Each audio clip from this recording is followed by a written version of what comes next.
Hello साथियों, मैं हूं सुनील सन्नी। एक बार फिर से आप सभी का स्वागत है रिवीजन क्लासेज में। साथियों, आज हम लोग पढ़ेंगे जैव प्रौद्योगिकी के कुछ इम्पोर्टेंट प्रश्न, यानी कि बायोटेक्नोलॉजी के महत्वपूर्ण प्रश्न पढ़ेंगे, जो कि बिहार एसएससी, बिहार पुलिस इत्यादि परीक्षाओं में बेहद महत्वपूर्ण होने वाला है। तो साथियों, अगर अभी तक हमारे यूट्यूब चैनल रिवीजन क्लासेज पे नए हैं तो तुरंत सब्सक्राइब करें तथा बेल आइकन को प्रेस करना ना भूलें, जिससे कि मेरी कोई भी नई वीडियो सबसे पहले आप तक पहुंचे और आपको हद से ज़्यादा लाभ पहुंचा सके। तो आइए साथियों, हम लोग प्रश्न की तरफ बढ़ते हैं। पहला प्रश्न है साथियों, प्रयोगशाला में सर्वप्रथम डीएनए संश्लेषण किसने किया था? तो प्रयोगशाला में सर्वप्रथम डीएनए संश्लेषण किसने किया था? तो इसका आंसर हो जाएगा खुराना ने किया था। हरगोविंद खुराना ने सर्वप्रथम डीएनए का संश्लेषण किया था। उसके बाद है साथियों क्वेश्चन नंबर 2, डीएनए उंगली छाप का प्रयोग किसकी पहचान के लिए किया जाता है? डीएनए उंगली छाप यानी फिंगरप्रिंटिंग का प्रयोग किसकी पहचान के लिए किया जाता है? तो ऑप्शन है साथियों माता पिता, चोर, बलात्कारी, उपयुक्त सभी। तो इसका आंसर हो जाएगा साथियों उपयुक्त सभी। ये साथियों कल के एपिसोड में हम लोगों ने इसको पढ़ा था। आइए साथियों आगे की ओर बढ़ते हैं। अगला क्वेश्चन है, विश्व स्तर के प्रोग्राम ह्यूमन जीनोम प्रोजेक्ट का संबंध किससे है? विश्व स्तर के प्रोग्राम ह्यूमन जीनोम प्रोजेक्ट का संबंध किससे है? तो इसका आंसर हो जाएगा साथियों मानव जीनों तथा उनके अनुक्रमों की पहचान और मानचित्रण से, यानी कि ऑप्शन नंबर डी हो जाएगा। उसके बाद आगे बढ़ते हैं साथियों, डीएनए परीक्षण किया गया था। चौथा नंबर क्वेश्चन है, डीएनए परीक्षण किया गया था, किसके द्वारा किया गया था? तो डॉक्टर एलेक जेफरीज द्वारा। किसके द्वारा किया गया था? तो डॉक्टर एलेक जेफरीज के द्वारा। ऑप्शन नंबर ए हो जाएगा। उसके बाद साथियों आगे बढ़ते हैं हम। अगला प्रश्न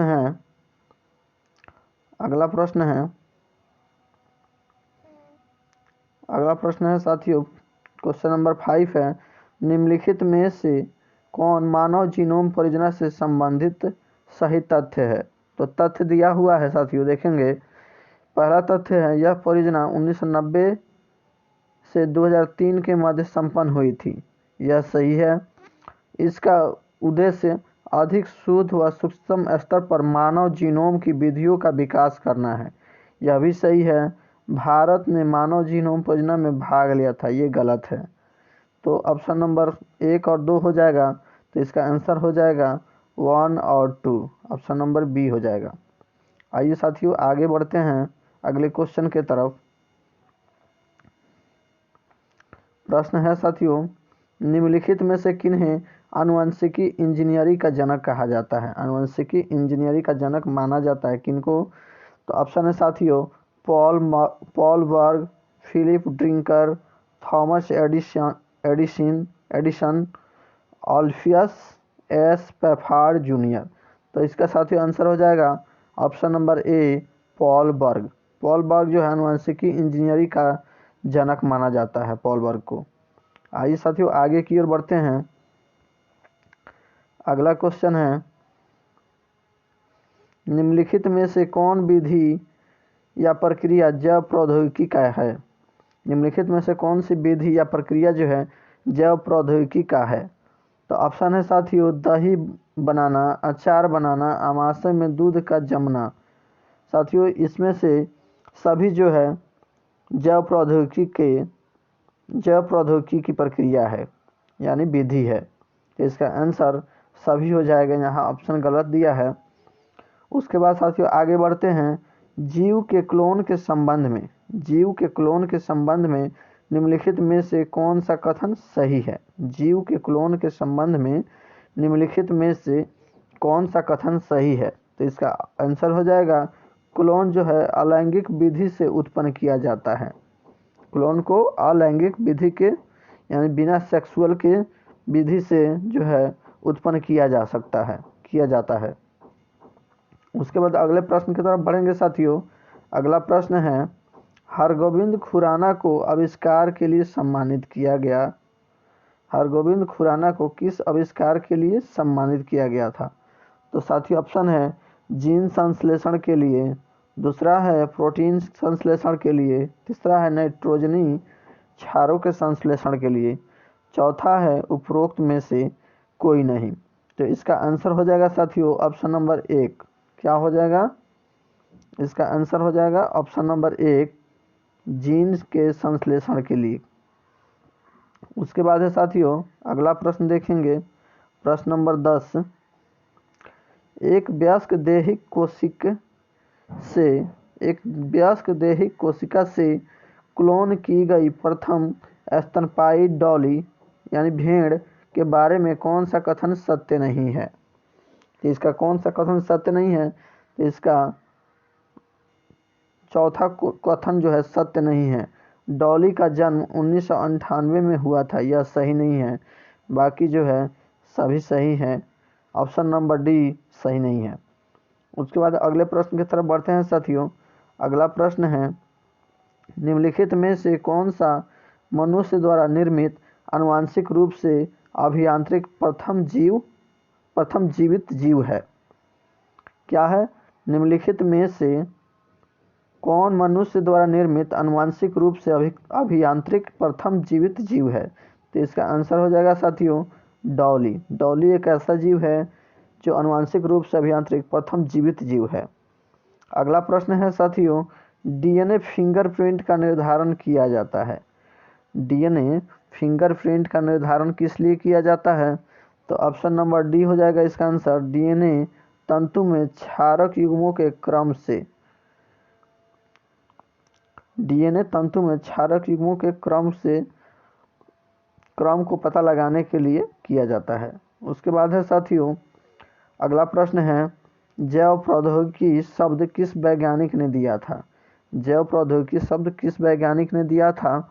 तो इसका आंसर हो जाएगा साथियों कार्ल एरिक ने। किसने दिया था? ऑप्शन नंबर ए हो जाएगा इसका, कार्ल एरिक ने।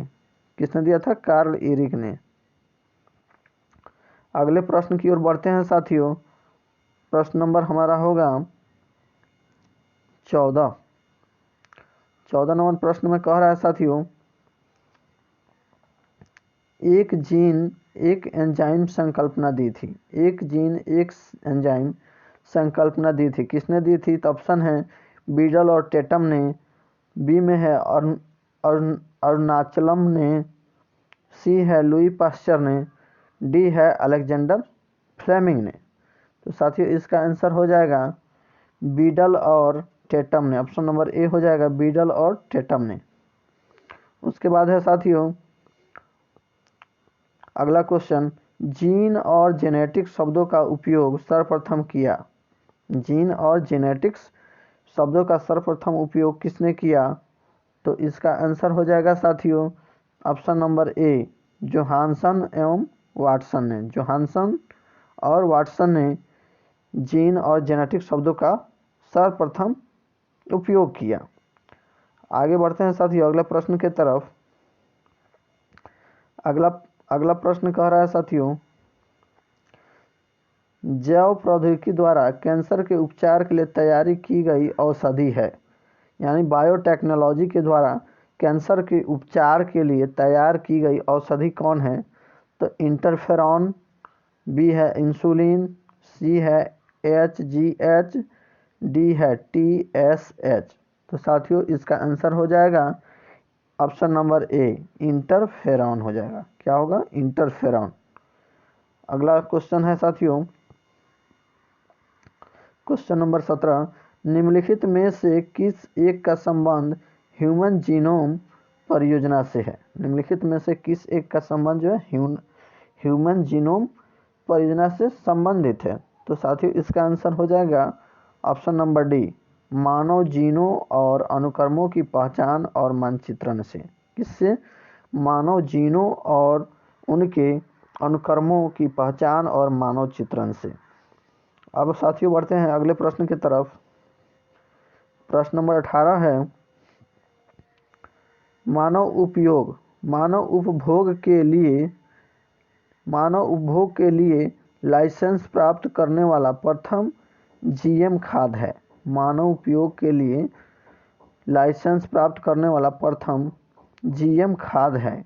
तो इसका आंसर क्या हो जाएगा साथियों? तो इसका आंसर होगा फ्लेवर सेवर टमाटर। उसके बाद साथियों अगला क्वेश्चन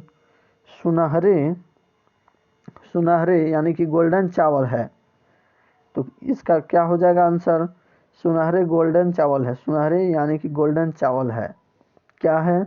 तो इसका हो जाएगा आंसर सी, एक ट्रांसजेनिक चावल की किस्म है जिसमें कैरोटीन के जीन उपलब्ध होते हैं। यानी कि ये जो है विटामिन ए इसमें पाया जाता है, जिसको हम लोग विटामिन ए को रेटिनॉल कहते हैं, जो गोल्डन राइस से प्राप्त किया जाता है। अब आइए साथियों प्रश्न नंबर 20, और यह अंतिम प्रश्न होगा हम लोगों का। बीटी बैगन के संबंध में निम्नलिखित में से कौन सा कथन सही है? तो बीटी बैगन के संबंध में निम्नलिखित में से कौन सा कथन सही है? तो इसका कथन बी सही है।